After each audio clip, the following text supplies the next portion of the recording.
ነባሩና ጥንታዊው የቅዱስ ዮሐንስ መጥምቅ ገድል እንደተጠበቀ ሆኖ ገድለ መጥምቀ መለኮት ቅዱስ ዮሐንስ በሚል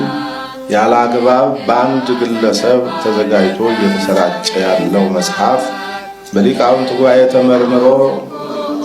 ያለበት ግድፈትና የስህተት ትምህርት በሙሉ የኢትዮጵያ ኦርቶዶክስ ተዋሕዶ ቤተክርስቲያንን አስተምህሮ የማይወክል ሆኖ በመገኘቱ ተወግዟል። በውስጡ የያዛቸው የተሳሳቱ ትምህርቶች በሙሉ ተቀባይነት ስለሌላቸው መጽሐፉ ለጥናትና ምርምርም ሆነ ለማጣቀሻ አገልግሎት እንዳይውል በስርጭት ላይ የዋለው መጽሐፍ እንዲታገድና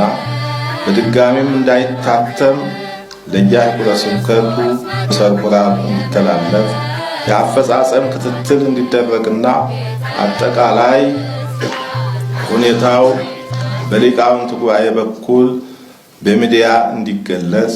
የአስተምህሮ ስህተትን በማካተት አሳትመው ያሰራጩት ግለሰብ በቋሚ ሲኖዶስ ተጠርተው እንዲጠየቁና የፈጸሙትን ስህተት አውቀው